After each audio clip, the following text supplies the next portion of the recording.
Welcome, dear people. Hello, and welcome to this keynote of our symposium, Ways of Water, Art, Activism, and Ecologies, which started earlier today.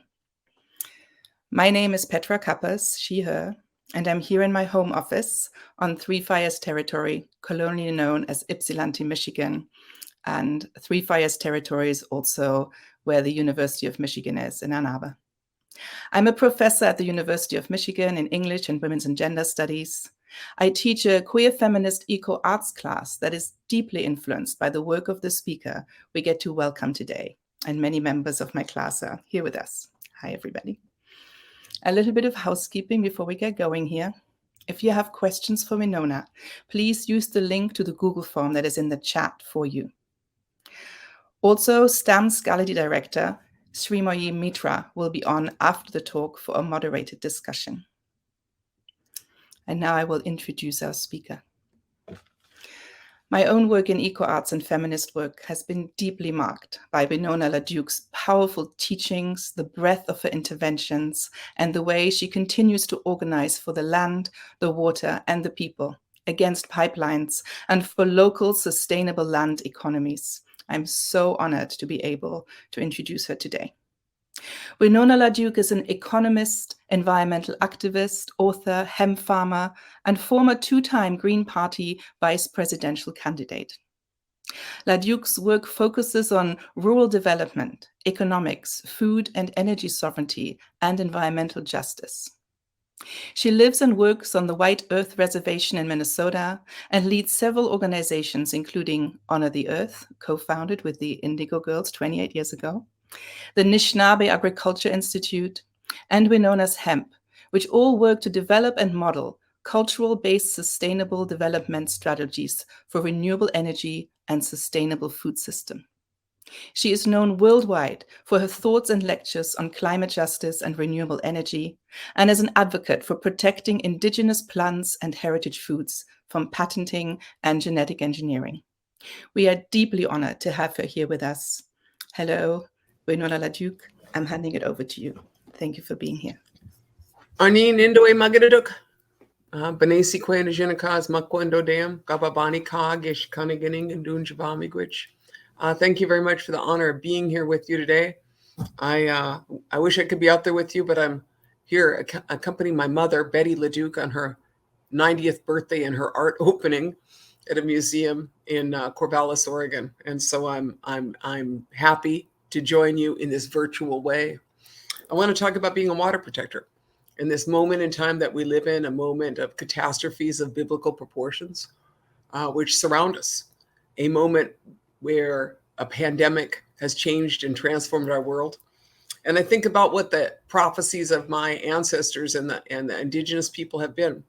I remember as a young woman hearing the prophecy of the time of the seventh fire, where we were told that we had to make a choice between two paths, one path well-worn and scorched, and the other path green. And that would be our choice in this time. That is this time now. A time to, and it's not just a prophecy, I think, for the Anishinaabe people. I think it's a prophecy for all of us. What are we going to do? How are we going to live? We can see the scorched path and we can see the green path. Old people in my life, I have a lot of privilege. I spent a lot of time with a lot of elders, and my father used to talk about the time when there would be no food in the store. I didn't think I'd see that, but I just did during the pandemic. And elders from the Hopi Nation used to tell us of a time when the new world would come, signified by a web in the sky. That's what they said. I remember hearing that in the 1980s and trying to understand what a web in the sky was. And here we are, the World Wide Web. So what I'm saying is that this is a time of epic moment in time. Arundhati Roy, the Indian writer, refers to pandemic as portal. She says, in the history of the world, pandemics have forced societies to change. This one is no different. It is a portal between one world and the next. She asks, what are we going to take through the portal? Are we going to take our avarice, our hatred, our dirty rivers, and our data banks? Or are we going to walk through clean? That's this moment. This is this moment to be a water protector. This is this moment to do something great. This is this moment that we live in, the time of prophecies. So I'm going to show you some slides, some pictures of our work at our community, and ask you to join us in this time where we step up with all our courage and our good hearts and good minds and make a difference. This woman is a water protector. painted just after Standing Rock in downtown Duluth. This is an Indigenous woman, not missing or murdered. She is about 30 feet wide and 40 feet high. And she is on 2nd Street and 2nd Avenue in downtown Duluth, and she's a water protector. That's what I am. This is where I live. This is my grandson, Ande Goons Neeland, and I out harvesting wild rice 2 years ago on Shell Lake. Most sacred food of our people. And for 10,000 years, we have harvested on the same lake. All you had to do was to take care of the water. All you have to do is put your prayers out and be grateful. And each year, the wild rice will come in succession. This is our wild rice in my territory. This is Lower Rice Lake. That is Don Goodwin and myself, another water protector. And what you're looking at is wild rice. That is not a pasture. That is wild rice. And so the territory that I live in, Anishinaabe King or Inda King Amin, the very land to which we belong, is a land that is half water and half land.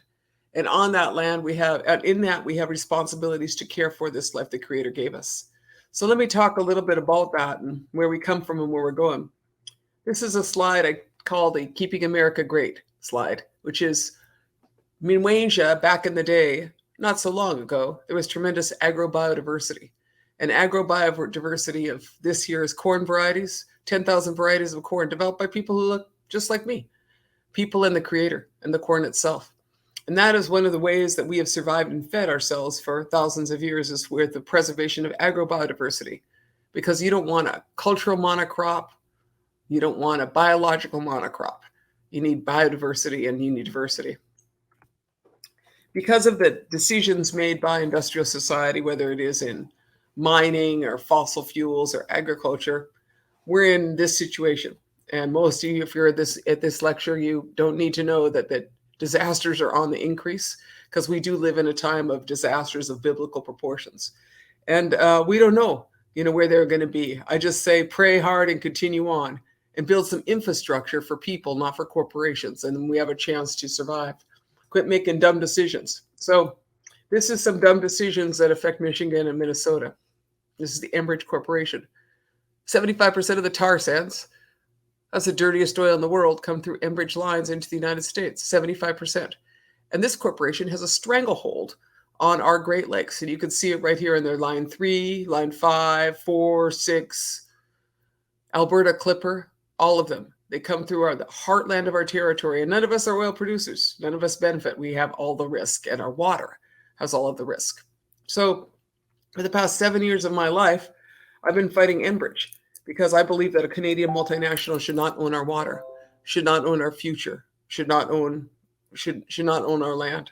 And this is the Line 3 pipeline, which we spent 7 years trying to fight. We did succeed in stopping Enbridge from their Sandpiper, which was their precursor to the Line 3 pipeline. That was a fracked oil pipeline they intended to run through Minnesota, but they did not. Instead, we ended up with Line 3. We attended every hearing, didn't miss a beat, and every regulatory process, every legal option we exercised. But this pipeline was put in during a pandemic and the Trump administration. That's how you get a pipeline in. You put it in during a pandemic, during the Trump administration, and you will be ensured that you will violate people's rights and you'll put in a pipeline. So this is Line 3. This is how I spent 2021. In 2021, tens of thousands of people came to northern Minnesota to stand for our water and stand for our Indigenous people and stand for future generations. And 1,000 of us were arrested and charged. Many of us faced a lot of police brutality, and that police brutality was financed by the Enbridge Corporation. That is to say that the state of Minnesota required that Enbridge would pay for the police to put in their pipeline. And so Enbridge did.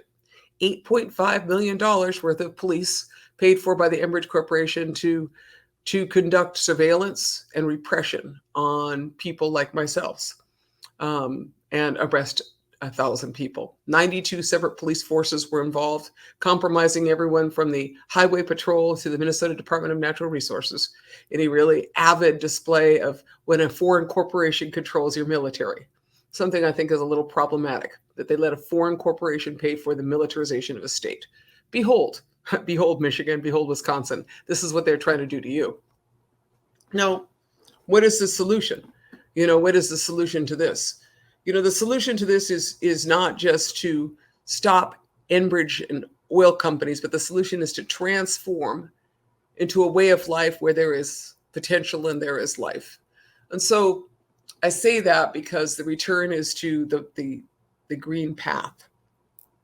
And people say to me, we're never going to be able to have enough renewable energy to meet present demand for electricity in the United States. To which I say, why would you want to meet present demand? I'm going to show you this chart here, which you can see, which is 2008, but the same one is even worse in 2017. I don't know why the 2008 is up here. But basically, this is wasted energy. 57% of the energy between point of origin and point of consumption is wasted in the United States. How do we do that? Well, somebody made up an idea that we needed to have big power plants, and big power plants would solve all of our problems. And so they created a bunch of big power plants, and then they had them thousands of miles away from the point of consumption, losing an immense amount of power between point of origin and point of consumption. And then they had some really inefficient systems like tar sands oil. Tar sands oil is the dirtiest oil in the world, and it's really hard to turn into energy. Conventional oil might be a 1-to-4 ratio between what you cost to extract it and what you get out of it. Tar sands is like 4-to-4. It's about the same amount of energy to consume it, to produce it, and it by the time it arrives to the consumer, you lose it. And so the point of this is look, what we need to do is to transform our systems. Anishinaabe people, other people, we might call this a Wendigo economic system, the economics of a cannibal. That is, you take more than you need and you don't leave the rest. You lay to waste villages and ecosystems just so that you can have a profit. That is, in fact, the ecosystem of American capitalism, the way of life of American capitalism. It's a Wendigo economy. One time, a long time ago, I remember talking to this older chief from British Columbia, or what we call British Columbia, colonial British Columbia. And he said, Winona, sitting down and talking to the Canadian government's a lot like sitting down and talking to a cannibal. You can make it as much small talk as you want, but in the end, you know exactly what they're after. Welcome to this day and age, where we in North America, we become addicts. I've lived my entire life in the fossil fuel system, as have all of you. Drive-in movies, had some flowers delivered from Colombia 2 days before picked, or 2 days after they were picked. Sometimes even got that Fiji water because I wanted to see what water would taste like that had an 8,000-mile radius to get the water. So we become accustomed to this level of kind of a jacked up energy society. And in that, not only are we wasteful, but our entitlement has caused us addictions. And the problem with addicts is that they make bad decisions. And so bad decisions cause us to destroy ecosystems, and bad decisions cause us to contaminate our water. And bad decisions cause us to destroy the life around us that we know it. And I don't think addicts should make decisions. I think that we need to sober up and begin to transition to something that is beautiful and that is restorative. So we talk about that. I call this the Sitting Bull plan. That's to say, I've spent my whole life fighting stupid ideas. I don't even know where to start. Coal strip mines, mega dam projects, coal-fired power plants, coal gasification plants, pipelines, Keystone Pipeline. Remember, they wanted to have 5 tar sands pipelines about 5 years ago. The proposal was for 5 tar sands pipelines, one called Energy East across Canada, the Keystone, Enbridge Line 3, the Northern Gateway, that was another Enbridge pipeline, and the we call it Trudeau West, the Trans Mountain Pipeline. Of those pipelines, the only one that is proceeded is Enbridge's Line 3. The ideas are endless, and what we need is a way out.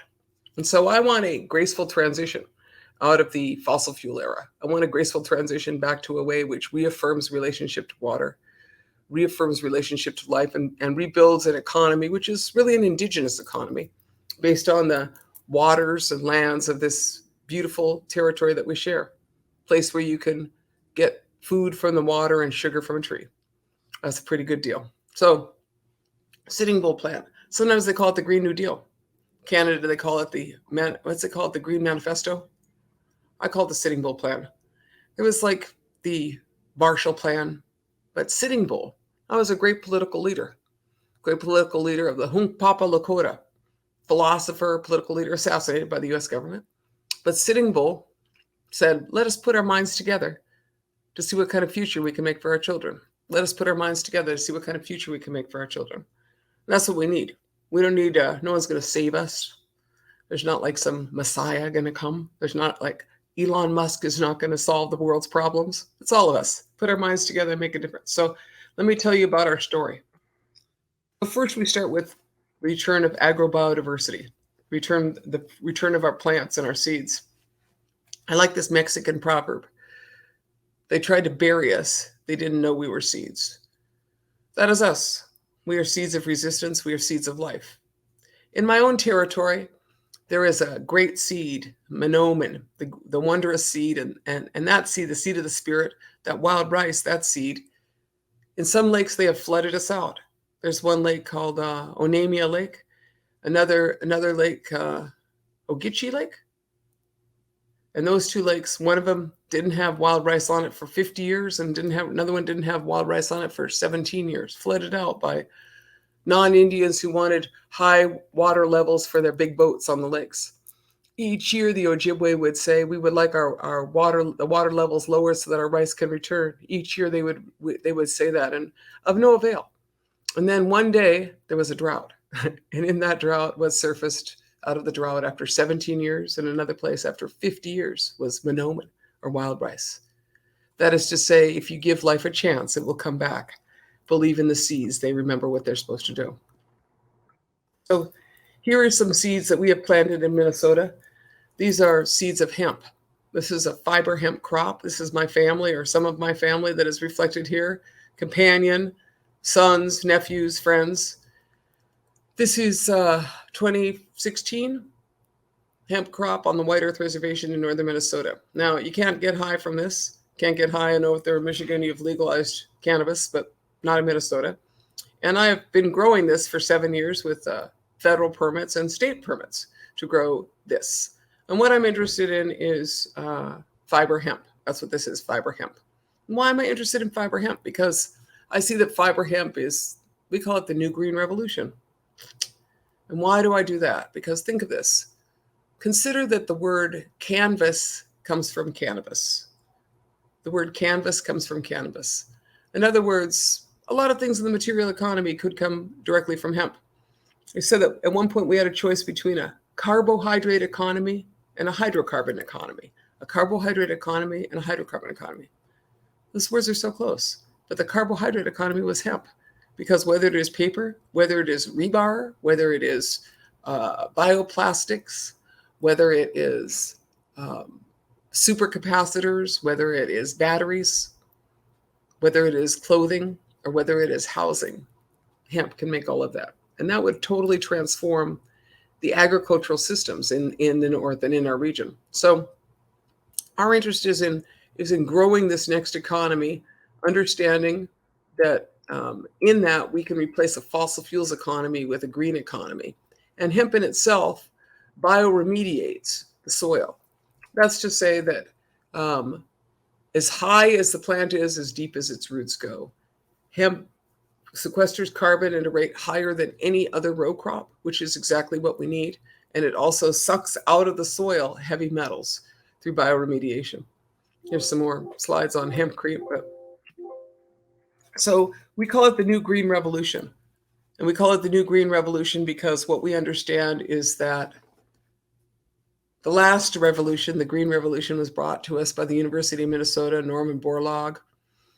They call him the father of the green revolution. And with him came all kinds of industrial ag, pummeling our land, all kinds of toxins, pummeling our land, all kind of capital and money and consolidation, so that today there's 1 out of 1,000 people is a farmer. When I was a child, maybe 1 out of 10 was a farmer. The world has changed, and what we need to do is to return to what is healthy. So here's a couple of pictures of grannies over on the Tuscarora Reservation with some of their ancient corn crop that they have returned to their village and recovering their seeds and making something which is new and beautiful for the families. Because a lot of us, as I showed at the beginning, The agrobiodiversity that existed in our communities is something that needs to return. For those of us in this time of climate chaos, I will tell you this. My corn crop, even this year, it came. It came. I was worried because I had to plant it twice because it was so cold. It would not germinate. But in the end, my corn came. Monsanto varieties did not come. Last year, in the deepest drought in the history of the state, when the state of Minnesota elected to give 5 billion gallons of water to the Enbridge Corporation, we did not. We did not, we did not think we would get corn, but we got corn. We also got arrested, but we got corn. So this is another part of the solution, which is local energy. So the 8th Fire Solar is work that we do in my community. I like to talk about what we do because my theory is if we could do it, anybody could do it. So 8th Fire Solar is based on our prophecies that in the time of the 7th fire, if you make the choice to the green path, you will light the 8th fire. And that is the fire of reconciliation and balance. That is this fire. So here is some of our solar thermal panels being installed on houses. That's what we're doing. Now, why I'm talking to you about this is because a lot of you are in Michigan, which is just as cold or maybe not as cold as Minnesota. But look, in the wintertime, Minnesota is cold as could be, but sunny as could be. And so what are you going to do to heat your houses in times of fuel poverty? As we sit here and we look at our villages and the infrastructure of fossil fuels and everything else crumbling in front of us, we see that many of our people face tremendous fuel poverty in the winter as they cross their fingers, and hope that they will make it through this winter as they did through last winter. Solar thermal is a way to heat your house. Put one of those panels on. You see one right there, which we made. That panel, you install it on the south-facing wall, and it could save 20 to 40% of your heating bill in your house. Sun radiates on it, gets warm inside the block that's about this big. You can see it. When it gets warm in there, thermostat goes on and tells you that and turns on a blower fan, which blows hot air into your house. So that's what we do in my community. There's one of my sons here on the left building a solar thermal panel at our facility. And then there's one really small village way up in the far north, and their little house is warm, and those little kids, I don't know why they're outside without enough clothes on, but I guess it's a little bit later in the year, but they're happy because they're warm. And then this is, if you're really cool, you get to do stuff like this, which is the Red Lake Nation in northern Minnesota, where that's a solar project, local solar that powers their tribal headquarters. That's the tribal headquarters of the Red Lake Nation. So why am I showing you these pictures? Because the solutions of how you protect the water, the solutions of how you protect life are in our hands. A set of choices to, first of all, live more wisely, not be jerks and consume like cannibals, pretty much. And then get local and efficient in our behavior through food, local food, organic food, through local energy, through transforming these systems so that they are systems of life instead of systems of crazy. So, the last things I want to talk about briefly here are the stories of water themselves. This is the great Emoto, Dr. Emoto from Japan, who studied water crystals. And what he found was that he said the same thing that Anishinaabe people and all people who are coherent say, which is water is life. Water is life. In Minnesota, we were arrested for saying water is life. But water is life and water is alive. So what he has here is these pictures he took of water crystals, which I never really thought about until I saw these photos, which is that each crystal is different. Each water crystal is different. And, in some places, like in the far upper left, you can see a beautiful water, the top ones are beautiful water crystals, which are entirely symmetrical or unique, just delicate. And then what you see is that's the footprint, that's the print of a crystal.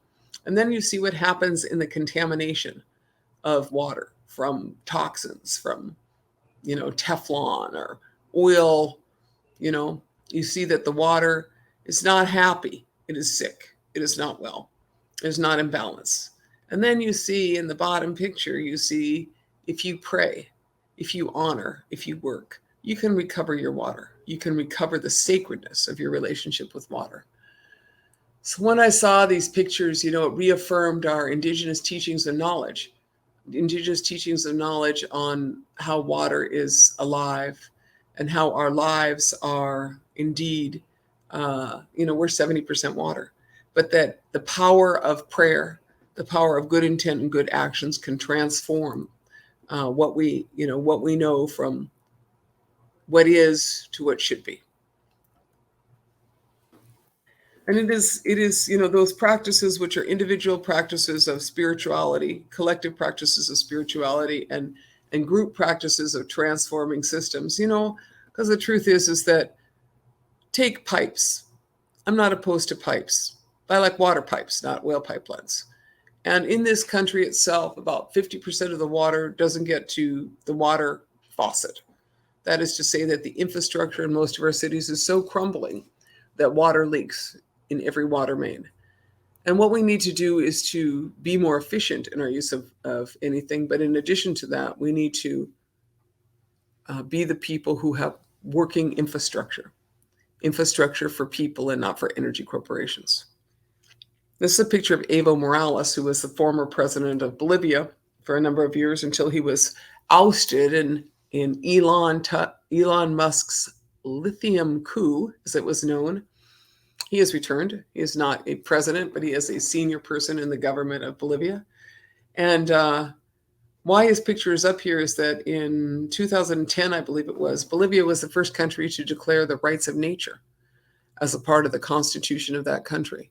The rights of Pachamama, the rights of nature to exist, to Mother Earth to exist, to continue without contamination, without genetic engineering, to continue as a life form, installed in the Bolivian Constitution. An indigenous leader, mind you. Other indigenous leaders followed from from Ecuador, also declaring the rights of nature. And then in New Zealand, the rights of a river were declared, as the river would have a right to continue its existence. And then the rights of other rivers, I think the Ganges was declared. In 2019, the White Earth Nation, my own tribe, declared the rights of wild rice, saying that wild rice had a right to exist in perpetuity, without contamination, without genetic engineering. The rights of a river were declared by the Klamath Nation, for the Klamath River by the Yurok Nation, referring to the rights of that river. The Snake River, the Nez Perce, said the same thing. So what am I saying? That at a certain point, the institutions that we have come to consider as normal in the United States, we find that the systems are failing. I don't know who is there in the audience, but I've seen a failure of the executive branch with the insurrection. I've seen a failure of the legislative branch repeatedly in every facet of state and federal government. And then I have seen a total failure of the judicial branch of the United States government, particularly with the most recent Supreme Court appointments. And foundationally, much of the systems of the United States are based on British common law, where we find has evolved to the fact that it has evolved to the state in the world where the rights of corporations supersede the rights of people. That is to say that a corporation is considered a natural person under the law, and they have rights which have protected them and been the source of the oppression and destruction, not only of ecosystems, but the lives of water protectors who have stood against these corporations at Standing Rock, have stood against these corporations in Minnesota, and continue on a worldwide scale to stand against the rights of corporations. Many of them in South American countries actually assassinated for their work to protect the rights of Mother Nature, Mother Earth. And so what I am heartened by, this is the Yurok tribe and the rights of the Klamath River behind them. I'm heartened by the transition in legal institutions in the world to reflect the rights of Mother Earth over the rights of corporations. The most recent decision, which I found incredibly heartening, was last year in Ecuador, where the Ecuadorian Supreme Constitutional Court ruled that the rights of a Canadian mining corporation and an Ecuadorian mining corporation did not supersede the rights of nature to exist in a protected area, and upheld the rights of nature in the court system of Ecuador.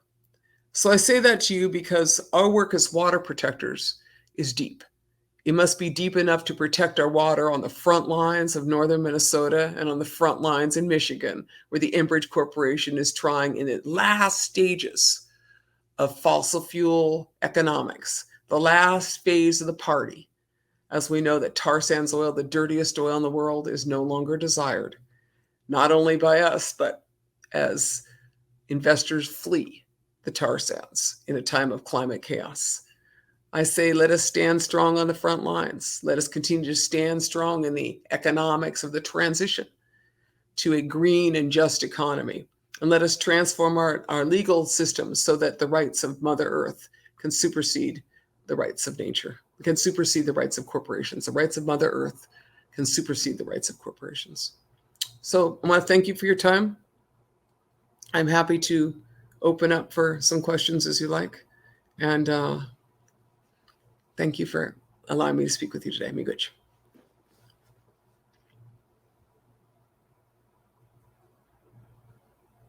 I can't hear you, my dear. Yeah, put your microphone on. Thank you. Thank you so much, Winona. That was lots of ideas, very inspiring talk. My name is Shramoy Mitra. I'm the director of Stamps Gallery, and I have the honor to open up the Q&A today. So I'm just going to look through some questions and maybe start with this. I was taking notes as you were talking on so many beautiful ideas. This notion of the seeds of resistance. Can I ask you guys some questions? So in Minnesota, I have charges in 3 counties because of Enbridge. I was charged as a water protector. I have trespassing charges, critical infrastructure charges, obstruction of justice charges. I have 1 public nuisance charge, which I thought was kind of a low blow. But just to say that 1,000 people were charged and it was financed by Enbridge, which incentivized the charges. Now, I know that in Wisconsin, Enbridge succeeded in getting an ALEC law passed, which would criminalize everything I did to a felony level, as opposed to a misdemeanor charge. I'm not sure what has happened in Michigan. I'm just sure that, corporations should not run your legal system. But I'm wondering, as we face Line 5 in Michigan, and you've already seen the Kalamazoo spill, so everybody knows the handiwork of the Enbridge Corporation. And we know that in Wisconsin, Enbridge is actually running someone for governor. Tim Michels is one of their single largest contractors, no political experience, but he is the GOP representative, GOP, candidate for the governor of Wisconsin. So I see this like end game in the fossil fuels economy between the evil corporations and the people. And I guess I'm kind of wondering how it's going over there. And we want to stand with you, in Michigan, and want to say this corporation's bad for life. And I'm wondering how severe my charges would be if I come visit you. Well, I wonder if there's anyone in the audience there who could answer that. I know that I don't have the details on that. I was reading though that recently in Minnesota, the Hubbard County Sheriff, that the court ruled against that the sheriff unlawfully blockading access to the camp. And I wanted to ask what that ruling, what the impact of that ruling would be, or has been. Is it going to sort of help to, I don't know. I think there's also a level of awareness or a level of misinformation. I mean, there's a lot of misinformation that's out there in terms of what Enbridge is doing, and gaslighting about how they, with their news, the way they promote themselves and things. But I wondered if that ruling was going to, I believe it's fairly recent in September. If that was going, it was a recent ruling, and so what had happened is that there were some water protectors who had a camp on private land. Mm-hmm. Hubbard County decided that they could not leave their land, and they blockaded them in and said that the access to the camp belonged to Hubbard County and not to the landowner. And so 100 cops barricaded in some water protectors. It was pretty rough, challenging of them. And the court ruled that, in fact, you cannot block people into their land. You can't say it's your land when it's not your land. And so Hubbard County, which is the single largest number of arrests of any county in Minnesota, the deep north, we call it the deep north up here, I was pushed back. And that was a significant ruling in terms of civil rights and your ability to undertake First Amendment activities, moving from your own private land. And so it's been very good. Hubbard County has been very disturbed about it. But, that is kind of the tip of the iceberg. We've had many of the cases dismissed because there was a lack of evidence. They tried to charge a woman with a conspiracy for basically, saying, you should go do what you believe is right. And the court ruled that the state of Minnesota did not actually have a case against her, that a Facebook post that said, do what's right, was not enough to charge someone. And so we've had case after case and trumped up charges where people they've manufactured evidence. Those have been dropped too. Okay. So water protectors are prevailing in the legal system, although Enbridge got through its line, and so now we are just like on them about every violation, including the fact that they have broken an aquifer and it's leaking. And nobody is charged with that. So, I still have charges in 3 counties, but I think Enbridge should be charged. And individuals like me, we should get medals for protecting the waters of Minnesota. And I think that's this time. It's the birth of a movement of consciousness where, we can talk about whatever, just issues we want to, but in the end, you got to drink the water. Yeah. That's one thing we all got to do. Yeah. Building infrastructures for people and water pipes versus oil. So the other thing that I find stunning is that, the 8 million or 8.5 million that's being, that Enbridge spends on, the policing. So, kind of making it the police, which is supposed to be a public service. And there seems to be no recourse. I mean, that information is out there. There's no recourse to that.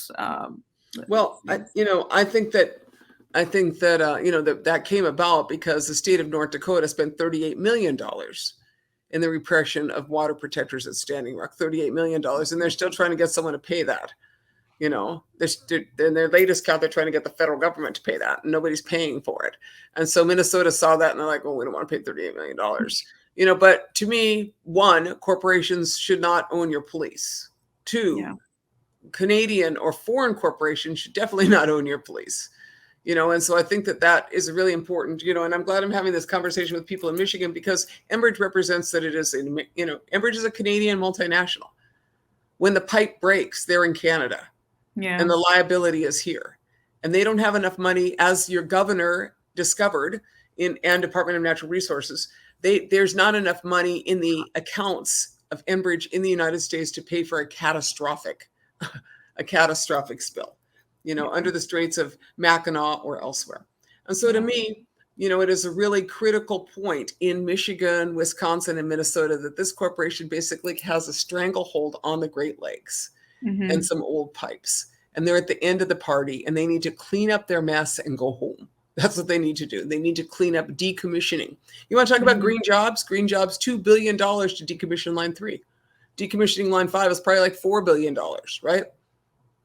That's some green jobs. And you need to get that money out of Enbridge soon, get a decommissioning plan. So, I'm curious at it, but it's just emblematic of late stage fossil fuel addiction to me. When policymakers just say, what do you need, Enbridge? Are you giving us some propane on the UP? What do you need for that? Why don't you put up some solar thermal panels on the UP so that people don't need Enbridge? I think everybody is all ready for not being held hostage by oil companies like me. Well, it's part of the crumbling of white supremacy, the last what they're holding out. There is some news here that about Michigan that you had asked, so maybe I can read it out. So on August 18, the state of Michigan lawsuit that aims to force Enbridge Inc. To stop operating Line 5 oil pipeline underneath the Straits of Mackinac will be heard in federal court. A judge ruled on Thursday. So the decision from Judge Janet Neff is a win for the Calgary-based Enbridge. Yeah, they have not been able to close down Yeah. the pipe. Yeah, I mean that's the thing is that there's this perception that the world will fall apart if you don't have Enbridge, and we need to like make sure that the world knows that actually what we need is solar and not Enbridge. Mm-hmm. So maybe we can talk about that a little bit more in terms of, as we were talking about decommissioning Enbridge. So how do we, transitioning into a more, to an economy that is more, you gave us obviously ideas and things that you are doing with, wild rice, the hemp, as well as solar energy. Can you share some ideas of, like how do we as consumers people, how do we transition from this end of the fossil fuel for folks? I know we have a number of students as well. That's our opportunity to make this transformation. I mean, I gave you a couple of examples, but take this idea of solutionary rail. I don't know if anybody's looked at that. I mean, first of all, you got to quit shipping stuff everywhere. You need to localize because you don't need to have any flowers from Colombia on third day mail. You don't need those. And you also don't need Fiji water. Leave the water in Fiji. Make your own water drinkable. That's what I would say. We should be able to drink our water and not have to import water from from any place, right? So the first strategy is really relocalization, which is across the board from food systems to energy systems to transportation systems to, every facet of that is something that we have to do. It's not an abstract concept. It's a very real concept. And then if you're going to transport stuff, do it in a conscientious way. So what is that? That'd be a rail system. Now, the rail system, this is like really critical infrastructure. That's what critical infrastructure is, not oil pipelines. Critical infrastructure is a rail system in this country. So the U.S. rail system is pretty much an embarrassment. Someone said it would be an embarrassment to Bulgaria. I mean, it's like horrible. We have like the most, backwards rail system in the world for being a first world country. So, 1% of our trains are electrified. 67% of the trains in Italy are electrified. Why is that? Because a couple of things. One, why the electric car is going to supersede the gas-powered engine is because an electric vehicle is 65% efficient and a fossil fuel engine is only 16% efficient.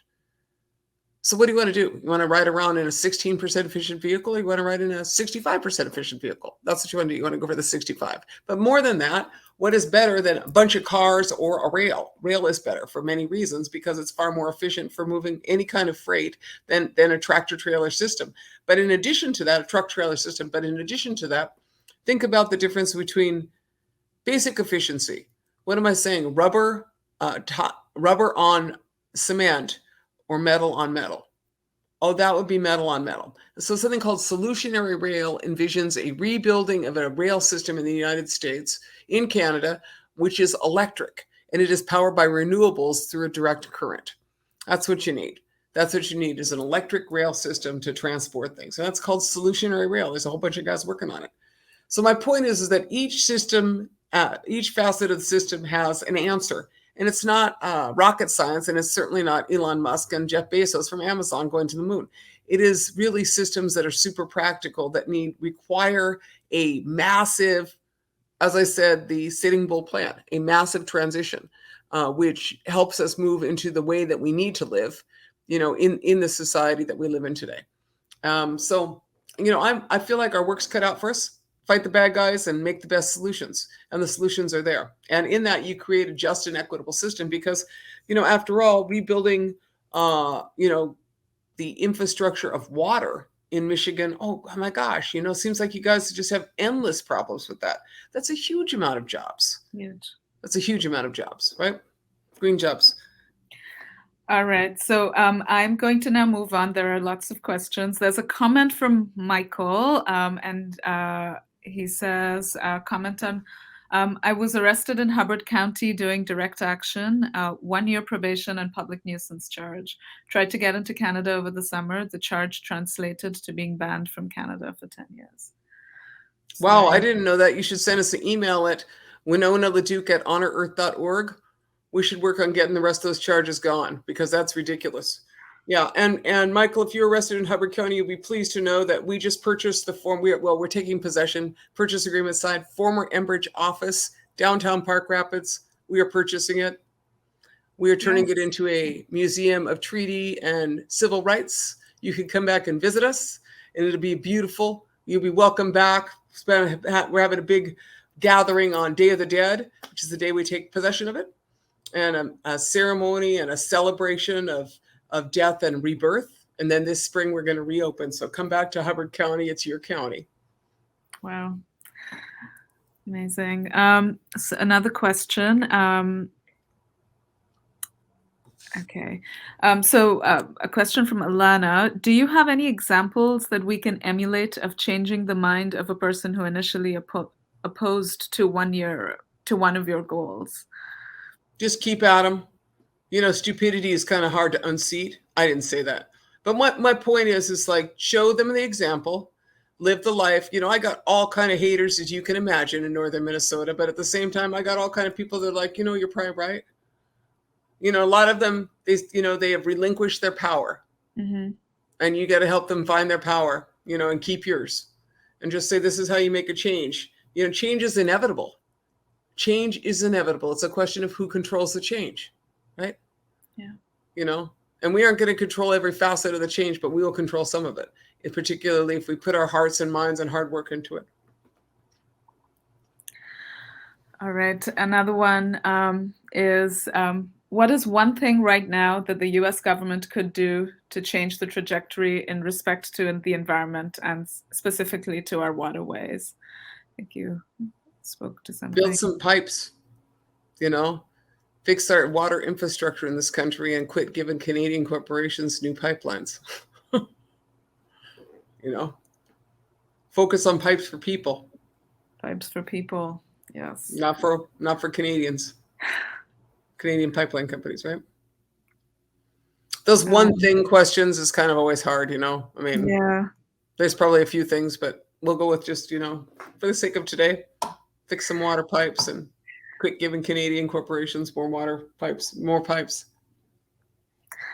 So this question is, I think, an important one is, what can allies of water protectors do to help sustain the work of water protectors and protect water?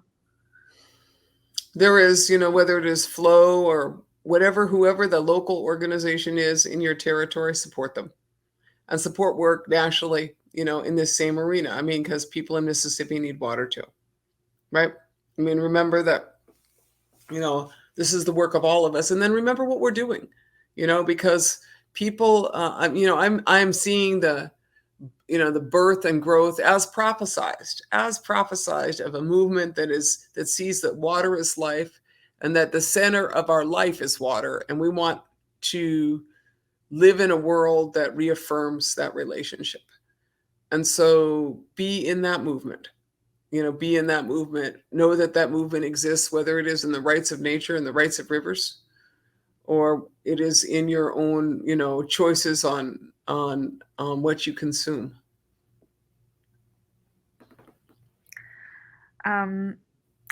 Okay, another one is, how do you always find a way to bring yourself out of those moments when it feels like the injustices are just too vast and too many? I live a great life. I live with the fifth of the world's water. I live where you can get sugar from a tree and food from a lake. I, farm. I see birth and hope in seeds. And I am privileged to live with a large amount of my family. And I see my next generation coming. I see that my 401k isn't going to be worth anything, but my grandchildren will know how to farm. That's amazing. Okay, then this is... Okay, I'll read the question, and it says, do you believe that Indigenous knowledge can or should be incorporated into public policy? And maybe I can add, how can it be, or should, can it? Well, I believe fundamentally the rights of nature is Indigenous knowledge, mm-hmm. In our legal system and our regulatory system. But, it is certainly clear that, the only people that have any experience of living here sustainably are Indigenous people. the United States has no, 200 years, 47% of the lakes in Minnesota are gone. The trees, you used to be able to drink, like back when America was great, you could drink the water from every river and stream. That's when America was great, right? Before the mass extinctions. Buffalo is not an extinction. That was just like public policy, wipe them out. So what we know is that in Australia with the massive fires and in Northern California, indigenous burns would have saved a lot of the land, and where indigenous burning systems were used, there was far less damage in the fires that are created in a time of climate change. We know that, indigenous water management systems of wild rice and fish, knowing, first of all, how to care for waterways and then, how to harvest in a sustainable manner. Those are practices that repeatedly illustrate how you need to take care of an ecosystem. We know that the harvestings, like, for instance, you're in Michigan. One time this older Indian man said, when are we going to start? How come we don't burn for blueberries anymore? I hadn't really thought about that, but traditional burn management is how you get blueberries. A lot of plants come with burning. And so if you want to learn how to live in a sustainable manner, those are the teachings that you will find. And there's nothing to be afraid of. I had all that stuff, Western management systems, shoved down my throat, and what I see is that they don't work. They don't work. So take the first step. Yeah, just go. It's okay. What do you got to lose? So the next question is, when do you remember the first understanding or recognizing the important role of water in your life? I think, my whole life. I don't know. I always had a pretty good recognition, and we have ceremonies, water ceremonies we hold. I've been to a lot of those. And then I've also lived in places where there's no water. I tell my grandchildren that as you look at a lake and you see a sparkle on a lake, that's called Wasabik. It's a sparkle of the water on the lake. My granddaughter's named Wasabik. Like, some of the world doesn't see that. They don't see a sparkle of water. They don't know what that looks like. And I think that, as we look at in a world that has water scarcity because of these decisions, the Loire River in France is dry for the first time in written history. Then, people begin to realize that what we take for granted is really life.